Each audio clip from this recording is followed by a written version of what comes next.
Hello and welcome, everyone. Thank you for joining us for this discussion on the World Energy Outlook, published today by the International Energy Agency. This flagship report is always an important moment in the global energy calendar, and this year's edition comes at a critical time. We'll be exploring what can credibly be considered a likely pathway for the world's energy transition, given the rapid pace of technology adoption, while also examining the implications for the most pessimistic scenarios and the choices and opportunities now facing governments, investors, and other decision makers. I'm Hannah Broadbent, Director of Communications at the global energy think tank Ember, and we're delighted to be joined by our expert panel, Maria Pastakova, Program Lead for Global Energy Transition at E3G, Dave Jones, Chief Analyst at Ember, Vibhuti Garg, Director for South Asia at IEA, the Institute for Energy Economics and Financial Analysis, David Tong, Global Industry Campaign Manager at Oil Change International. A few quick housekeeping notes before we begin. For journalists, this is an on-the-record briefing, and you're welcome to reach out to me or any of the panelists for follow-up questions. Please use the Q&A tool to share your questions at any time. We're going to start with some initial reactions from the panelists before moving to the questions. We expect to wrap up after about half an hour, but we may extend to 45 minutes if there are lots of questions. So let us begin with some initial reactions to the report. Maria, can I invite you to start us off? Sure. Thanks a lot, Hannah, and welcome everybody. When we look at the World Energy Outlook 2025, and we see that it landed in a world of slower climate politics and sharper geopolitical headwinds, we still see one conclusion that's pretty clear. The energy transition is now structural. It's not marginal anymore. We see that across all three scenarios, with fossil fuel demand being squeezed by growing share of renewables, not just in electricity, but in the global energy sector as the quickest growing energy source. But I'll leave the details of that to my colleagues to talk about. What I wanted to highlight and what really struck me in the report were the macroeconomic implications of those three various pathways. And I think what is different between them is really not the direction. The direction is pretty clear, but the cost and the resilience of the journey we will be taking on those three pathways. Just very quickly, for those who are maybe not acquainted with the report or with the modeling of the IEA, the current policy scenario, or CPS, is assuming a policy freeze and no new measures beyond those already in place. It leaves economies also tied to fossil fuel volatility. The stated policy scenario, or STEPS, is including adopted and announced targets. It slows fossil demand, improves efficiency, and forms the IEA's baseline case. The net zero emissions scenario, or NZE, aligns with 1.5 degrees target. It requires fast investment, but delivers a much lower long-term risk. IEA has highlighted several times that these are not forecasts, so one pathway is not more likely than the other, but though there are choices between higher upfront capital intensity and prolonged exposure to price shocks and climate damages. I will look a bit more in detail what it really looks like. I will look at the total energy system spending across those three scenarios. The trade-offs really come into focus. Today, the world spends about $10 trillion a year on energy. That's roughly, it's a bit less than 10% of the global GDP. Under the CPS, that share remains the highest by 2035 as economies keep paying for volatile fossil fuels, and total costs of energy are about 10% higher than in STEPS, and even higher, of course, than in the NZE scenario. The STEP scenario, which is a middle one, channels roughly $3.1 trillion a year into clean energy investment and reduces fossil fuel purchases and operating costs somewhat, bringing the overall system spending down by 10% lower than CPS has. But the NZE raises investment further to about $4.1 to $5.6 trillion annually, and becomes the cheapest path by the mid-30s because fuel savings outweigh the extra capital that is needed to invest in the clean energy system. So by 2035, the fossil fuel import bills fall by more than 2/3 compared with today, from now $2.3 trillion to less than $0.8 trillion per year. The pattern is similar if you look at the micro level and look at the households and what it means for their energy bills. In CPS, the household energy bills rise in most regions as fuel prices are and inefficiencies are persisting. In steps, we see that efficiency and electrification offset those pressures somewhat. So household spending stabilizes, but still remains high. And in net zero emission scenario, total household energy bills decline in advanced economies and stay broadly stable in emerging markets as clean electrification and better appliances reduce overall energy use. So you really can see in the report that the supposedly costly transition, in fact, becomes the lowest cost option once volatility and import exposure are accounted for. But at the same time, CPS and steps are exposing persistent macroeconomic vulnerabilities. Both scenarios keep countries dependent on imported fuels and price instability. We see that by 2035, Asia accounts for nearly 60% of global oil and gas trade and is heavily dependent on fossil fuel producing countries' exports. In CPS, emerging Asian economies face import bills of about $1.2 trillion a year, and which is a continued drain on growth and fiscal balance, particularly for emerging Asian economies. And gas, once seen as a transition breach, or still seen as a transition breach by some commentators and analysts, now looks like a macro risk where 300 billion cubic meter wave of new LNG capacity, which is expected due to 2030, risks oversupply and stranded assets even in steps and high import costs in CPS. But the NZE, by contrast, really reduces demand for gas, making new export infrastructure economically untenable. Maybe one point to really flag on the macroeconomic level is that these choices shape welfare and fiscal outcomes for governments quite strongly. In CPS and steps, governments spend more to shield households from price shocks because the fuel prices are so high, and to manage fuel import bills. And in the NZE, those outflows shrink, improving current accounts and free fiscal space for social and industrial policy.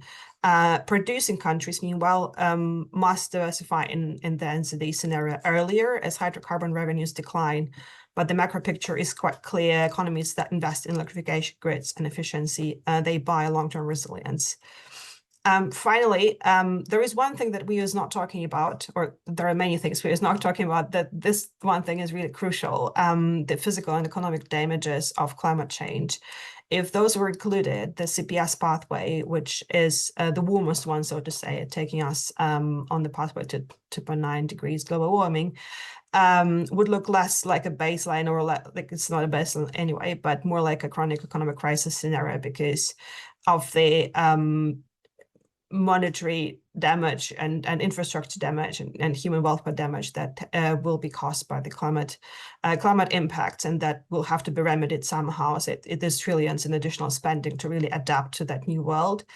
And in that context, the picture is not as rosy for producing countries as well, who will be hit by those same climate impacts, especially the emerging or developing producing countries who are less competitive on the global market anyway, and will not be able to boost their production a lot in that new CPS world. They will be also hit by much stronger climate impacts and will have much less fiscal space to actually adapt to those changes. So the macro story of WEO is quite straightforward, really. The capital heavy but clean energy path is ultimately the most affordable and most resilient. CPS is the costliest scenario for the global economy. While steps improve stability somewhat, but NZE really delivers the lowest total cost and the highest welfare. So in the macroeconomic terms, you can say that IEA finds transition is not a burden on growth, but it's the insurance policy for it. I will stop here for now. I'm looking forward to questions and pass on to the next speaker. Thank you. Thank you, Maria. And just a reminder to everyone joining us, please do add your questions using the Q&A tool. After these initial reflections, we'll come to those. Now let me hand over to Dave next. Yeah, thanks, Hannah. Thanks, Maria. I just want to start off with a new scenario in town. So we've got the current policy scenario that's been introduced for the first time since 2019. And a few things to say on it. The first one is that the way it's already been betrayed through many headlines this morning is that this is the scenario of what the IEA say is going to happen. Is very misleading. That's not what the IEA is saying. The IEA have two scenarios, two kind of key scenarios to work with, which is steps and CPS, and they're given equal weight. So this is not what they expect to happen. It's also not business as usual, or the current trajectory of where we're heading either. And I'll talk about the assumptions in a moment. You've also got the other scenarios in here as well. APS will come in later. The IEA have delayed that their announced policies scenario while they wait for more data on the 2035 targets that countries are submitting under NDCs. And obviously you've got in that scenario, oil falls by almost half by 2050. And in the net zero scenario, you've got oil falling by 3/4. So you've got all these different scenarios, and this scenario of rising oil is just one of them. The next bit I want to mention here is just the assumptions that do go into that rising oil scenario, because they're quite extreme. The cutoff for current policies in the IEA is that they're legally enacted. And what that means, or how it's been interpreted, is that in the case of electric vehicles, there's no growth in electric vehicle sales share apart from the EU and China between 2024 and 2050. And that's just completely out of touch with what's happening on the ground today. So it's assuming that there's no increase in trucking share from today, where obviously that's a new technology coming along. There's no, and also that all the total number of EVs sold to 2050, only 15% of the total sold globally are outside of EU and China. So it's just cutting off the rest of the world from EVs in this scenario, because there aren't enacted legally binding policies for them, which seems absurd and very out of touch with what's happening on the ground. So for example, in Vietnam, there was a massive jump from 17% of sales share last year to 40% so far this year of EVs. Turkey, 11% to 17%. So many countries that we're tracking within EMBA, you can see that big increase just in 1 year from 2024 to 2025. The next assumption that it assumes is that efficiency improvements almost dramatically slow down for all of transport, on trucking, on car efficiency, on aircraft, on railways. And that's just clearly that's not business as usual. There's a question about whether policies would just fade. Will they not be resurrected and rolled over?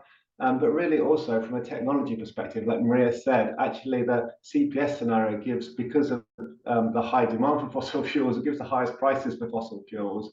If you've got a high price for oil price, you're going to have a lot of economic incentives to pursue efficiency. So these efficiency assumptions just seem completely at odds with what would happen in a business as usual scenario. So that's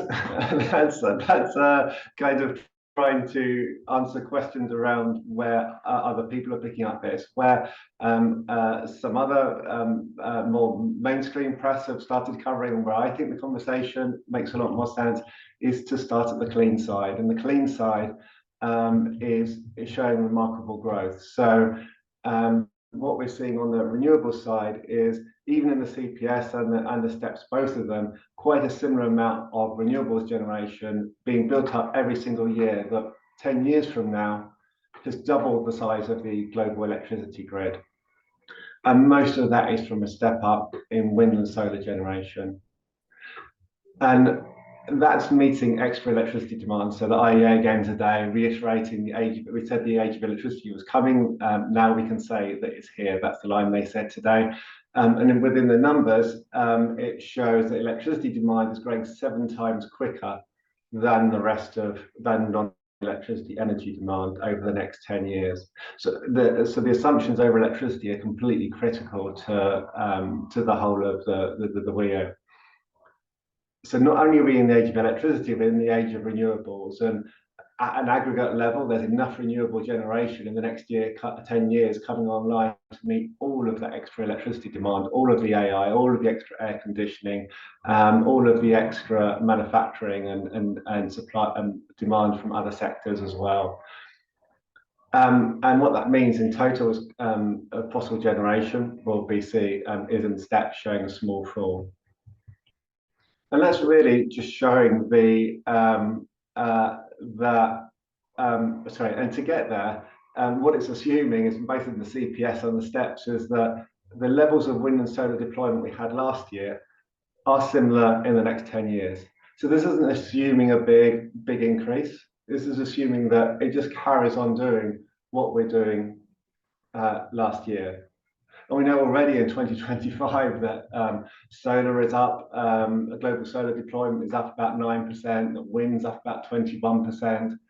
And therefore, actually, there's an awful lot more upside to this. Steps in itself feels like a really cautious scenario for the rollout of renewable electricity, given what's happening on the ground today.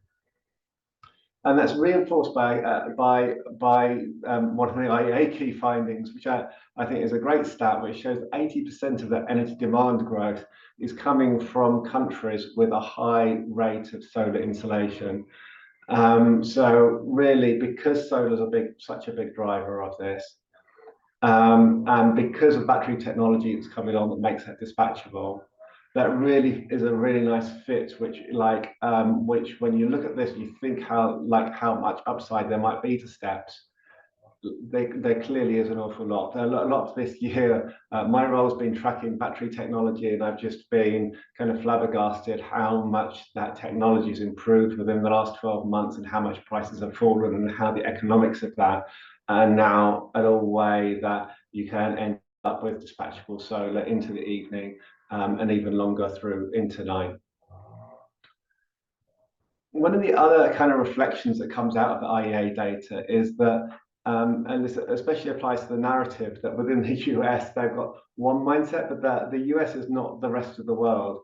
And specifically, for example, on AI, half of their electricity demand growth is coming from AI. In the rest of the world, a much smaller amount is coming from AI. It's only 20% in Europe, 10% in most of the emerging world. So there's a big difference in that. And then in terms of the economics, the relatively cheap fossil fuels, more expensive renewables in the US are completely the opposite way around in most of the rest of the world that have cheaper renewables and more expensive fossil fuels, especially when you're looking at imported LNG.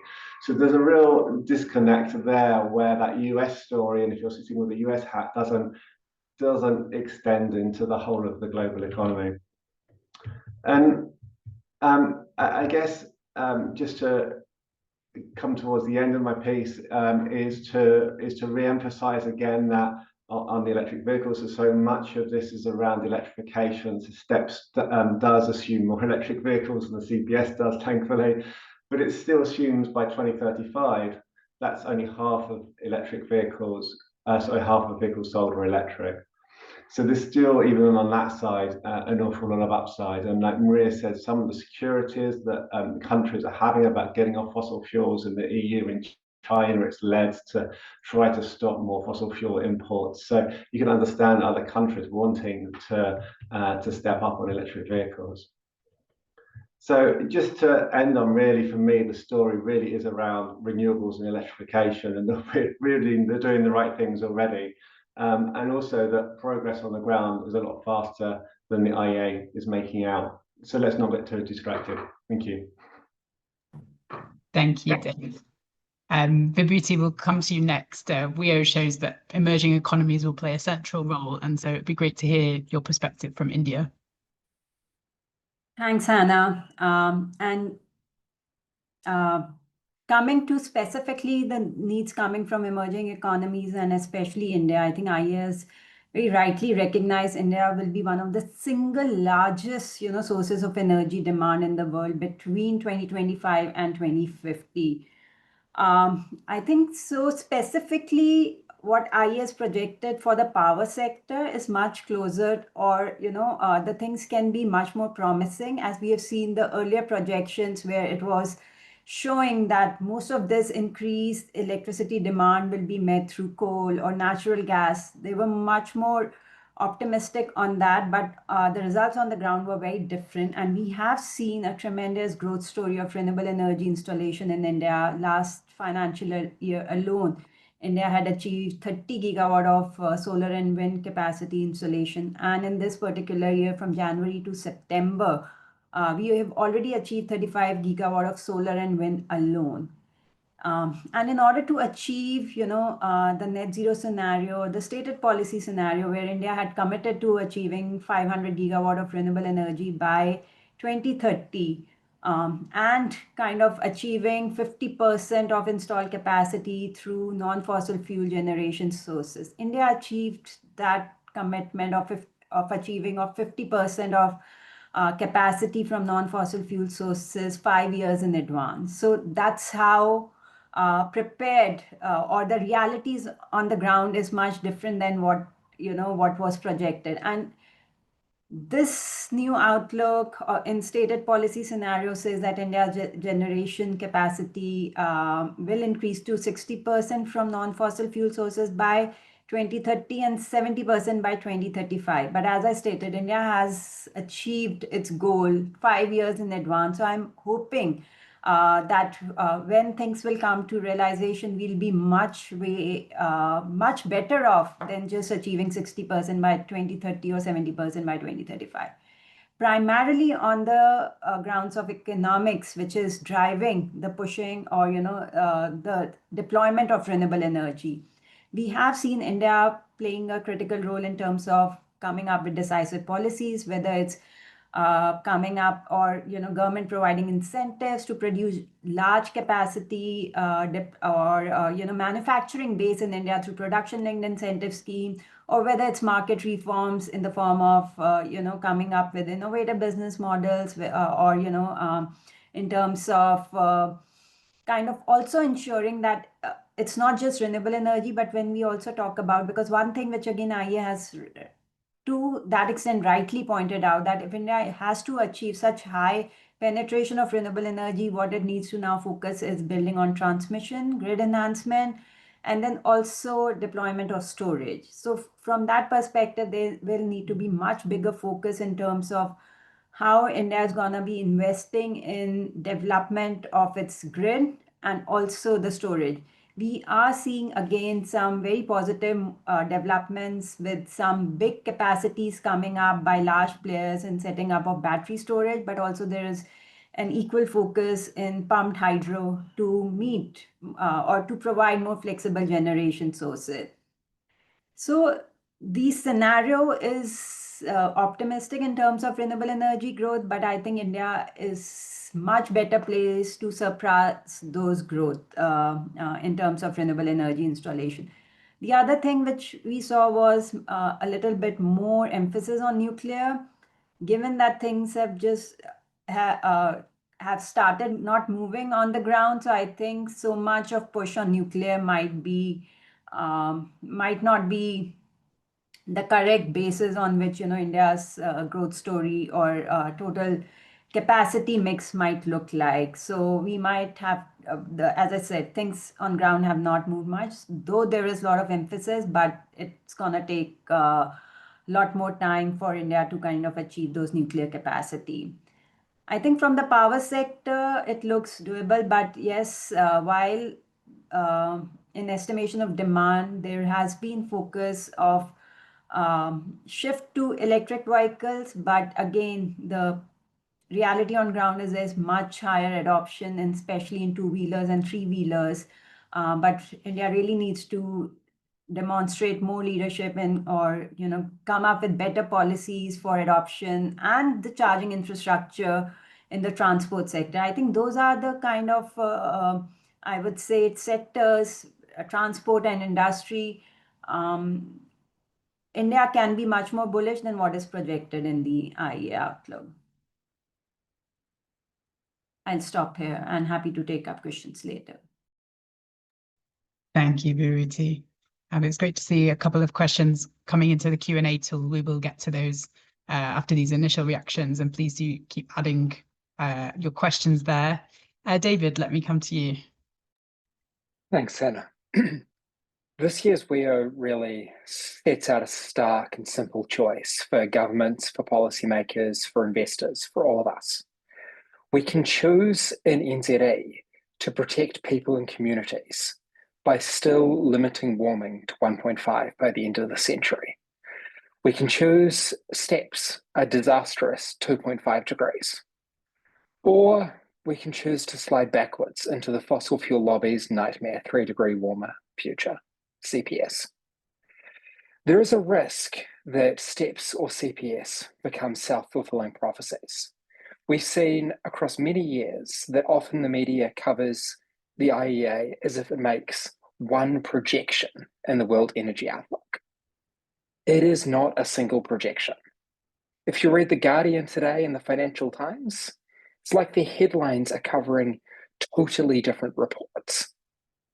One focuses on STEPS, one focuses on CPS. We must not let the coverage of CPS become a self-fulfilling prophecy. If you were diagnosed with a chronic illness, would you choose to take up smoking? That's what CPS is. It's confronting the climate crisis by taking a huge leap backwards.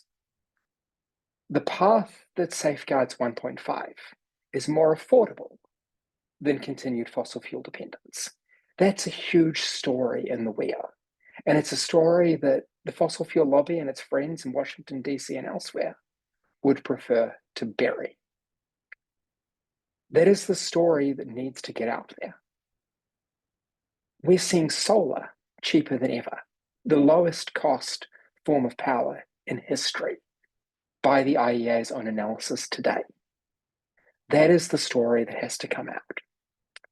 But critically, both STEPS and CPS, these two scenarios, are scenarios for climate disaster. We shouldn't be debating whether governments choose a 2.5-degree warmer future or a 3-degree warmer future. Both of these are at odds with the Paris Agreement, per the International Court of Justice's advisory opinion earlier this year.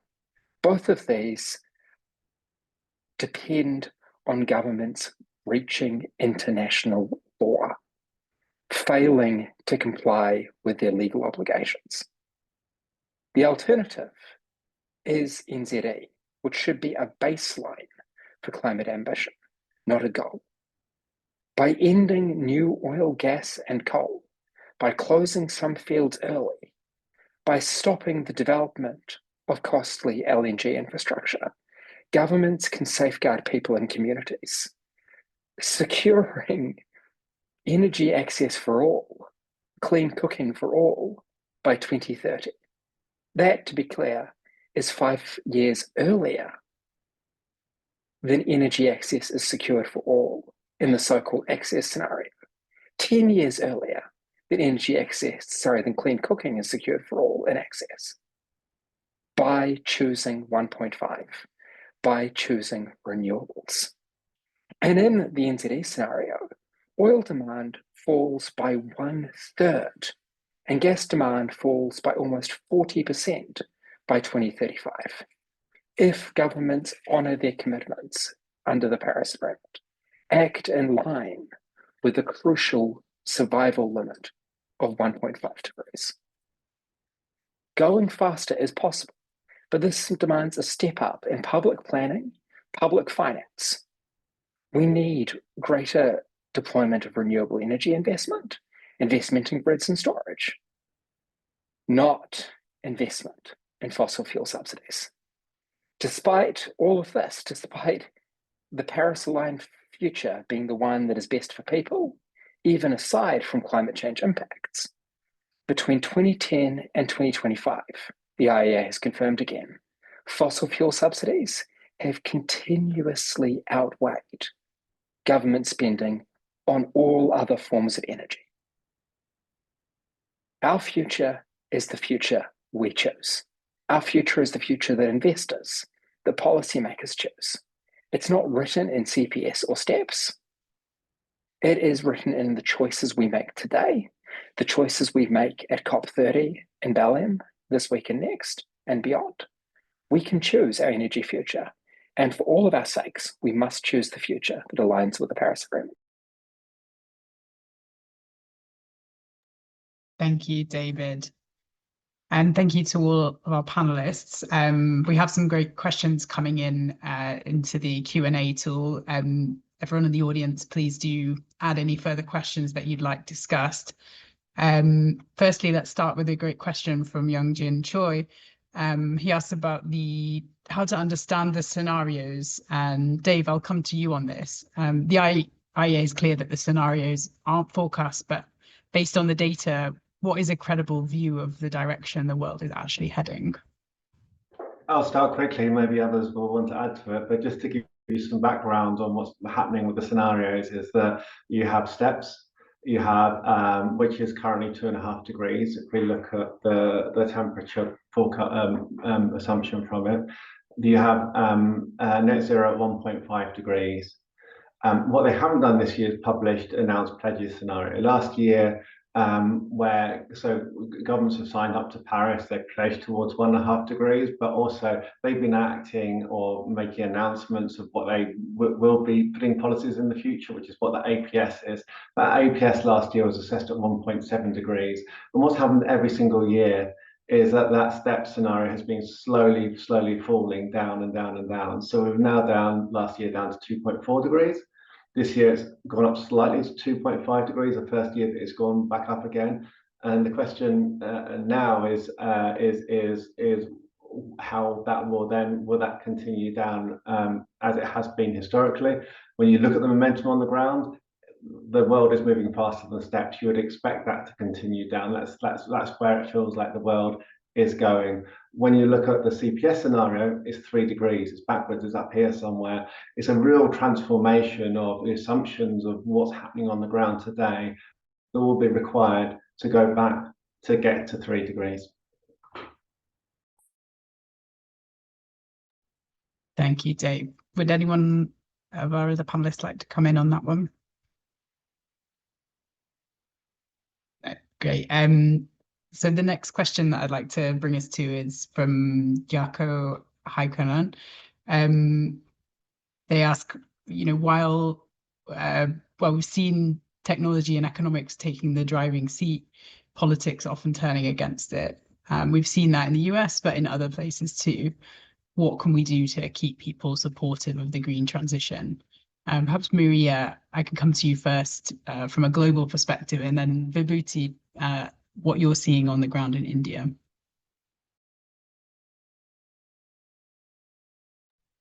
Perhaps Maria's had a technical issue there.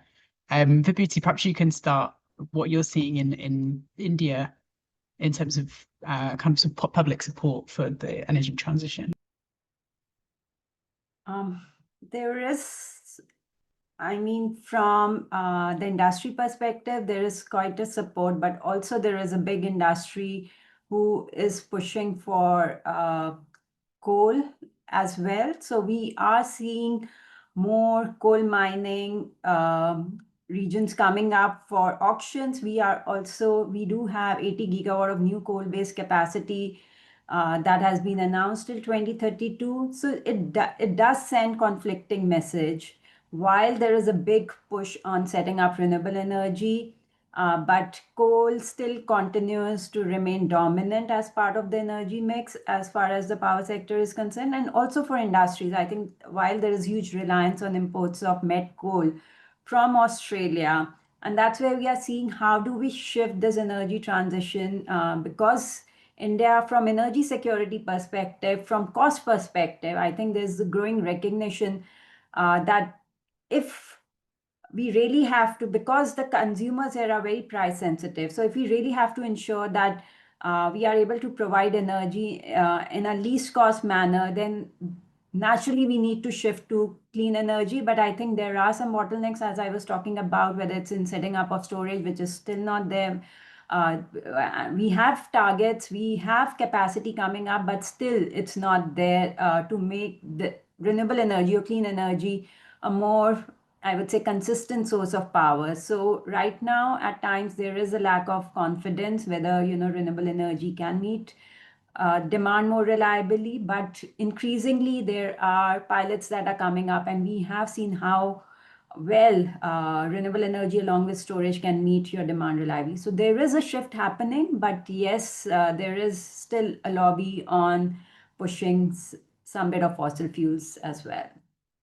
But our work in Jharkhand, for example, which is one of the coal dominant states in India, There is an increasing appetite in terms of recognizing that they need to kind of prepare themselves, look at alternate economic diversification opportunities, look at bringing in more investments for producing more clean energy deployment in the state, but also looking at other aspects, whether it's farming more or whether it's more tree plantation. So there are multiple things that are happening at the subnational level as well.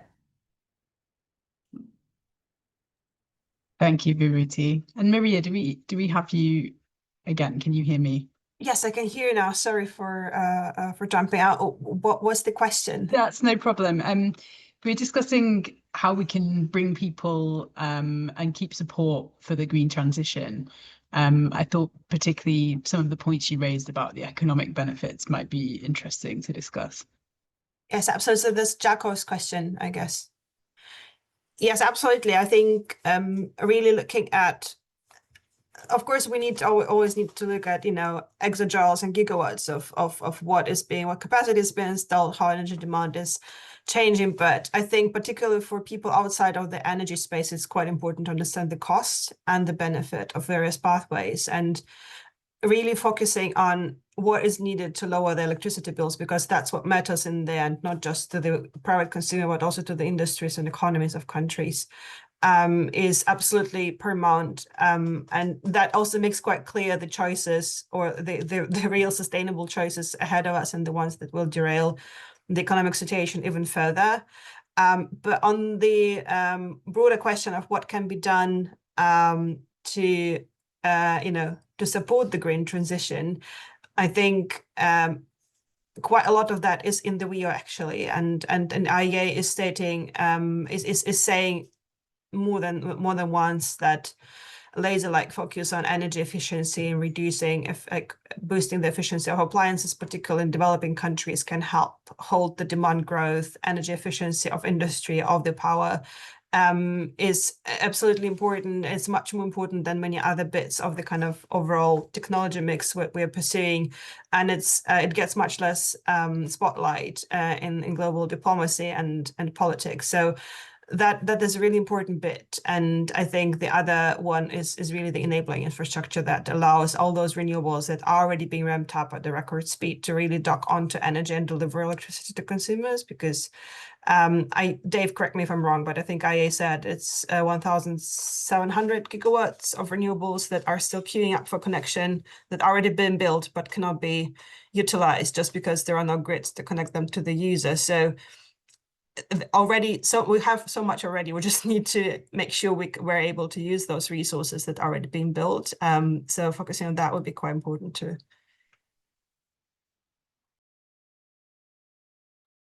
Thanks, Maria. We have some questions coming in about the ways the US is shaping the outlook. So Ronojoy Mazumdar asks about the impact of the actions of the US government on the global outlook and the CPS scenario. Nico Komaya at Euractiv asks if this WEO is a major win for the US. Perhaps, Dave, I could start with you. How should we understand the influence of the US in the direction of travel of the world that we're seeing? I'm sure everyone's got their own thoughts. I'll start off with two. In answer to Nicholas's question, I think that the IEA scenario is a question of how you communicate them. If they want to have a scenario of current policies which is only legally enacted, and therefore so far away from the kind of like that path that we're like of the current business as usual that we're on today, that's fine, they can do that, but they need to find a better way to communicate that. The fact that FT and others are launching headlines today implying this is business as usual and this is going to happen is not right. So there's a lack of communication somewhere where they've set that new scenario up. The second thing I want to add was one of the other questions, which was trying to imagine the next 3 years under Trump, what might come from, what else might come from this. And I guess the thing that we don't talk very often is what the impact is outside the US. This CPS scenario relies on basically every country apart from the EU and China not increasing their share of EVs. So this is a whole, in the CPS, we get into the mindset of the CPS, and what those within the US and others that are trying to campaign for this scenario want to do is they want to question the whole idea about whether EVs are right for your country, whether this is what, like, the growth path that we want to be on, and try to do something against it. And what we've seen from the US through social media, through the politicians, through all sorts of other actions, we've seen a real export of misinformation to countries throughout the whole of the world that is giving the wrong information to people around things like, especially around electric cars as an example, around their impact. So that's probably the biggest concern that I have, is that the US's impact to the rest of the world, and I think that's not talked about enough. Thanks.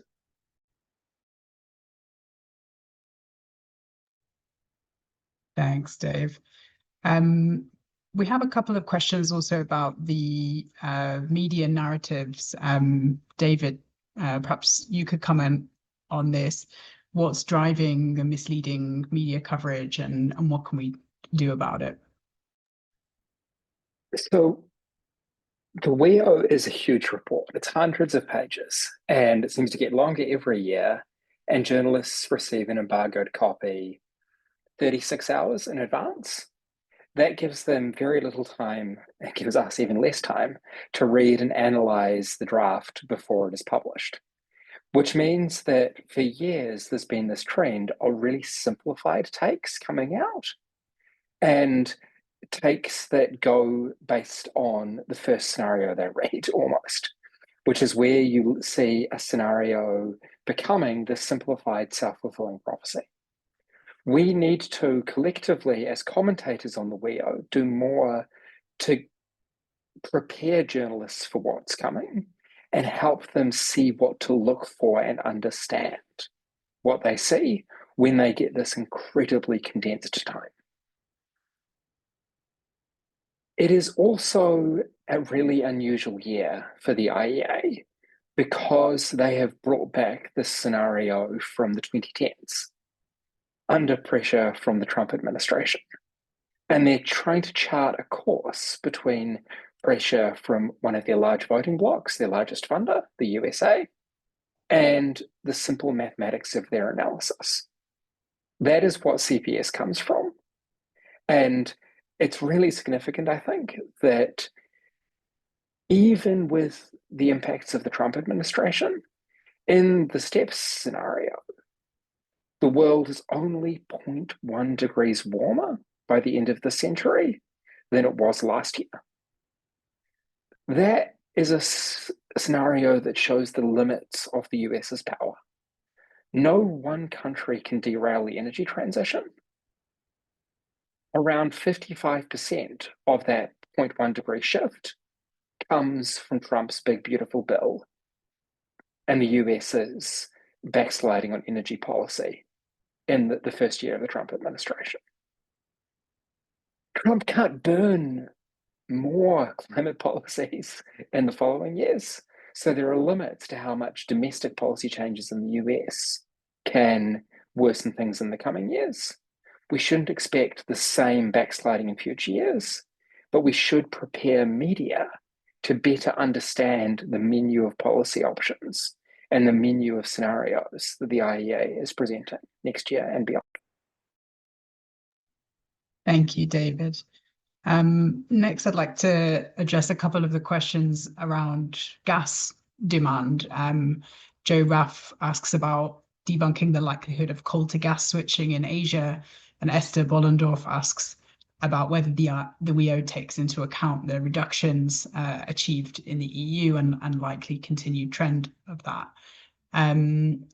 Not sure who of our panelists would be. Maria, that would be great if you can pick that up, and then perhaps Vibhuti, if there's something from the Asia side around the coal to gas switching, that would be great. Maria. Sure, happy to comment on both, and great if Vibhuti can then add.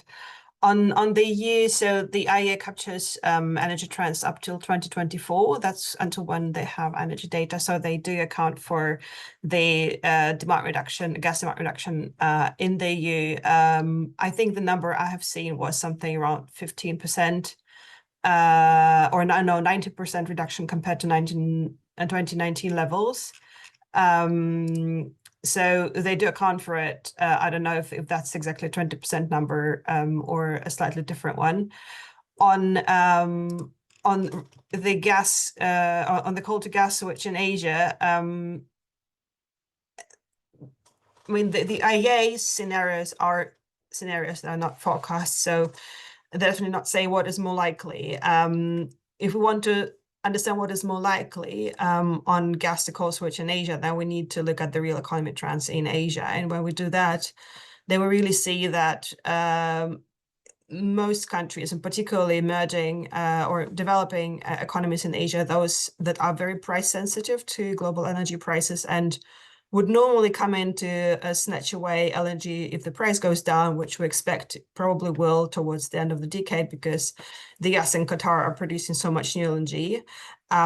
All these countries are actually adopting policies that help them to reduce their dependence on LNG imports. We have seen that Vietnam's 8th power development plan that aims for 80% renewables in total installed power capacity and limits new gas to balancing roles. Philippines are explicitly talking in their policies that they're betting on solar energy as a domestic resource as an alternative to LNG imports.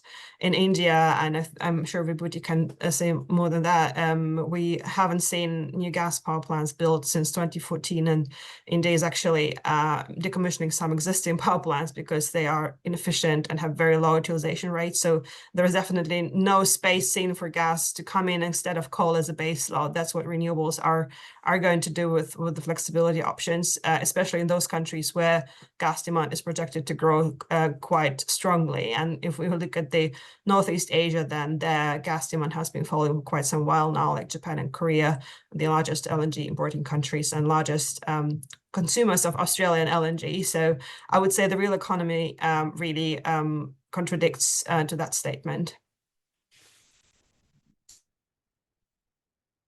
Thanks, Maria. I think just building on to what you said, yes, India decommissioned 5 gigawatt early this year of gas-based plants, primarily because they were so underutilized. The capacity utilization factors did not make any sense. In fact, most of the plants, around 25 gigawatt of gas-based capacity was idle and stranded in India.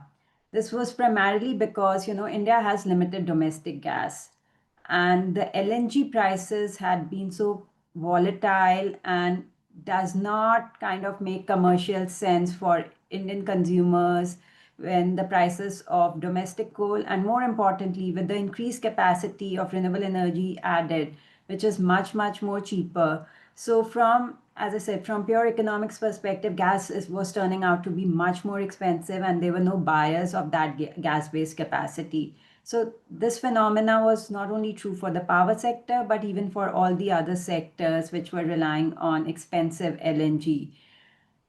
And that really kind of eroded the case for switching from coal to gas when India has its own cheaper renewable energy being built at home. So from energy security perspective, so from reducing reliance on imports of gas, as well as from the economics perspective, shifting from coal to renewables make much more sense for various sectors in India rather than relying on expensive imported gas. Thank you, Vibhuti. I'm going to take just one more question and then ask our panelists to end with a final concise call to action of what investors and governments can take from this report to harness the full opportunity of the transition.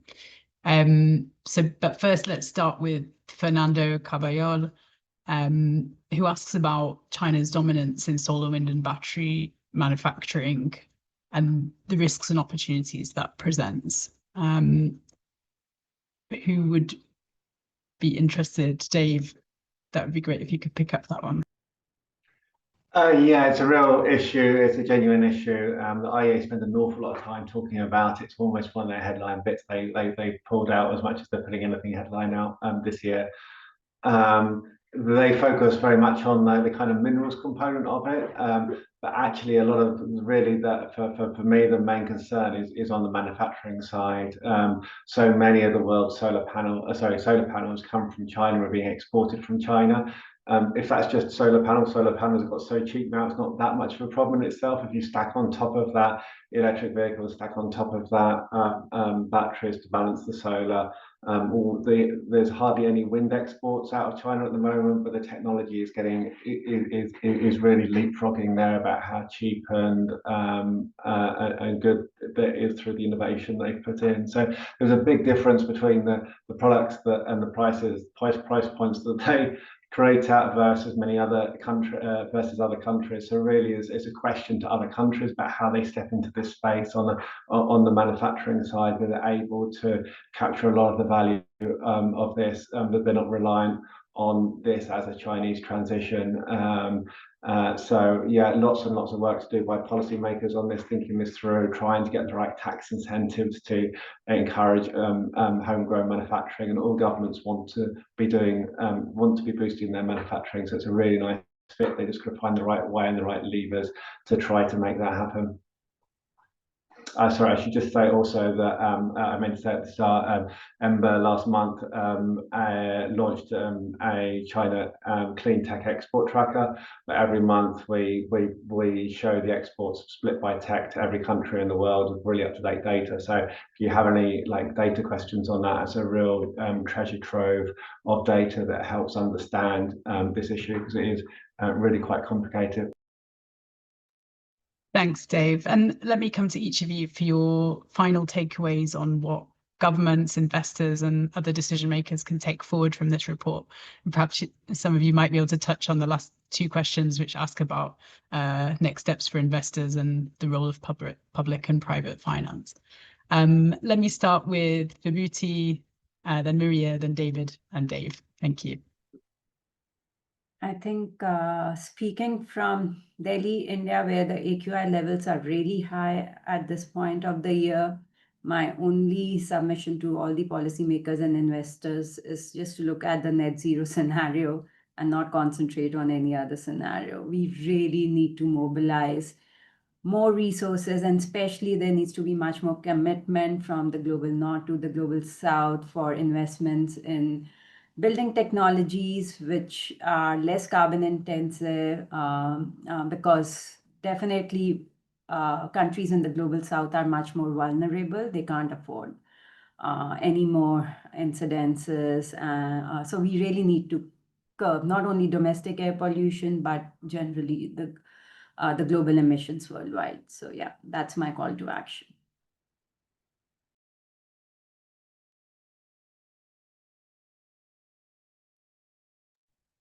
Maria, it'd be great if you could share your Sorry, I was the next one. I thought David was. So on what takeaways for investors, and also particularly perhaps on the first part of the question, what should be input in forecast models, and what is new in this report? I think those bits on the fiscal implications are very important, and also the implications on or the difference between the system cost and the investment. What IEA is talking about a lot is that CPS and STEPs have a huge system cost because they are spending money on something that's not creating value. They're spending a lot of money on importing fossil fuels, which get more expensive year by year. Then NZE is more capital intensive, and it requires more money upfront, but that's investment. That's something that creates value in economies where it's being put in. The IEA goes on about the amount of jobs created, the value chains diversified, the infrastructure built in also particularly in emerging markets and developing economies. So looking at if I were an investor, I would really look at where the investments are more resilient, where they're safer, and where they're less prone to volatility of global commodity markets and geopolitics. And that scenario is definitely the NZE and not STEPs or CPS. what the report is not talking about, and just to underline that, is I think that's a crucial part for investors to think about, is the potential damage to assets that climate impacts will be contributing across all scenarios, but the effect is outsized in CPS compared to the two others. So if investors are thinking about long-term assets, then the climate risk is definitely something that needs to be factored in, as it's not been factored in the report. And one bit maybe that's quite important for calculating the overall cost of assets is the insurance, because that one will be shooting through the roof in the CPS and step setting, given that climate impacts will get much more serious, and the insurers will not be able to cover infrastructure with just 5% of overall capex. They will require something between 15 and 30% of the total cost of the infrastructure, just so that they can say they are insuring this asset for a longer time. So these things are probably things to think about. Just one last comment on China, to add to things that Dave said. I think, and IEA makes a very strong point about the need to diversify. It's also not just about the geopolitical and security challenge. It's about the very kind of basic physical challenge. If quarter of solar panels are being produced in one factory in China, and something happens to that factory in China, then the global solar panel market collapses. It does not need to be a military exercise. It can be also a weather event. But what we should be doing, and what countries should be doing, is to really look what part of the supply and value chain they can really offer value on. As in, of course, we need to diversify manufacturing. Manufacturing of what the European Union, for example, is still a leader on everything that has to do with grids and grid technologies, transformers, and all the other elements of grids, is where both the kind of the industrial leadership and the tech leadership is in the EU, and they should be definitely strengthening their role in that globally. And it goes for other countries that have leadership on various technologies. So not just blindly copying China's supply and value chains, because there are things that China really does best, but looking into what other technologies are really quite critical for the global energy transition, and putting everything they've got into them.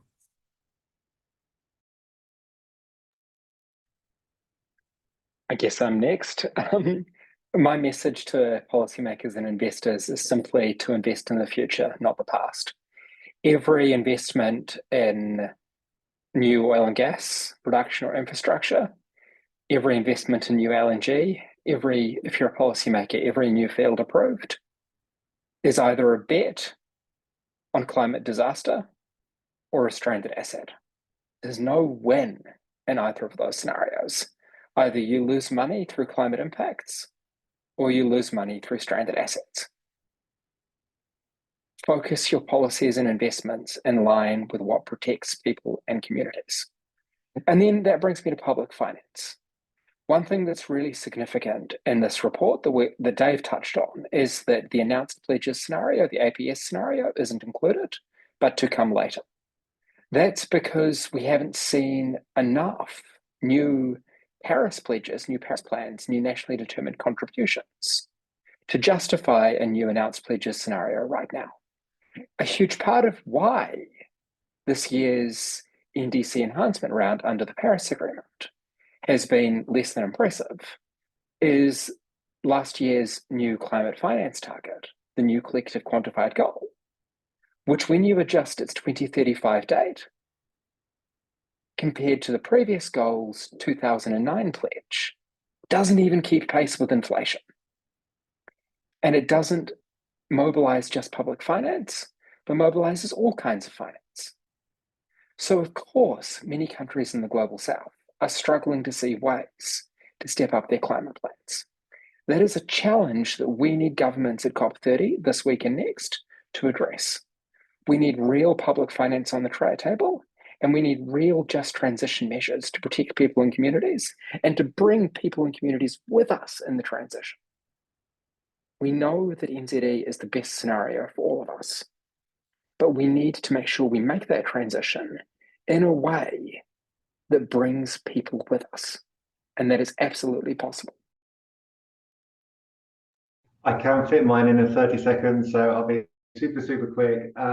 Mine's not to investors, mine's not to policymakers, mine's to the public. I think that the CPS is a bit of a warning about how hard some people are trying out there to try to disrupt the clean energy transition.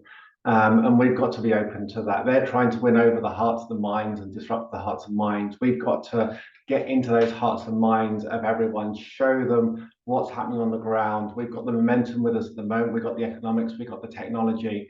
What we're doing is the right things on renewables and electrification, is to carry on making sure we do the right things, bring people along on that journey so they believe it and they want it to happen.